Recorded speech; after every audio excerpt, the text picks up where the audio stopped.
আপনি রাজি এবং খুশি হয়ে যান। রদিতু বিল্লাহি রাব্বাও ওয়া বিল ইসলামি দীনাও। ওই বান্দা বান্দিরা যদি আপনাকে রব হিসেবে পেয়ে সন্তুষ্ট হয় আর তার গোলামি দেখে আপনি যদি সন্তুষ্ট হয়ে যান, ওই জাতিকে আপনি কি উপহার দেবেন? আর যদি কোনো জাতি আপনাকে নারাজ করে ফেলে, আপনার গোলামির কথা ভুলে গিয়ে শয়তান এবং দাজ্জালের গোলামিতে নাম লেখা, আপনার কোরআনের বিধান দূরে ছুড়ে দিয়ে যদি বলে কোনদিন যদি বাংলাদেশের মধ্যে ইমারতের সম্ভাবনা থাকে, তখন আমরা ইমারতের কথা বলবো।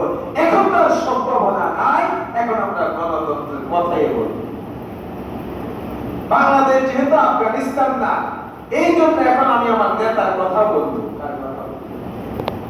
আল্লাহ কয় ঠিক আছে, যদি এমনই হয়, মনে করিস ভারতের এক হিন্দুত্ববাদী শক্তি শাসক তোমাদের উপর আমি আল্লাহ 17 বছর চাপিয়ে রাখছি, এটাতে এক্সাম্পল সাধারণ আযাব, সাধারণ আযাব।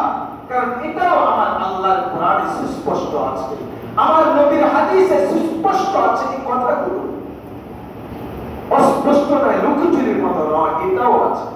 কুফর শক্তির পতন হবে, গুজরাইতের সূচনা হবে। আল্লাহ তাআলা বলেন, যদি কেউ নারাজ করে ফেলে, কোন ভূখণ্ডের জাতি যদি আমাকে নারাজ করে, আমি না তাকে অসময়ে বৃষ্টি দিব। কি দিব? এখন আমাদের দেশে কি সুসময় বৃষ্টি হয় না অসময়? যখন বৃষ্টি প্রয়োজন বৃষ্টি নেই, যখন বৃষ্টি প্রয়োজন না তখন বৃষ্টি দিয়ে ফসলের পর মাঠের পর মাঠ ভাসিয়ে নিয়ে, তাহলে আল্লাহ রাজি ছিলেন না নারাজি ছিলেন? তারপরে আল্লাহ তাআলা বলেন, যখন কেউ আমাকে নারাজ করে, আমি না ওই জাতি কৃপণ বখিল, কোন বখিল জান্নাতে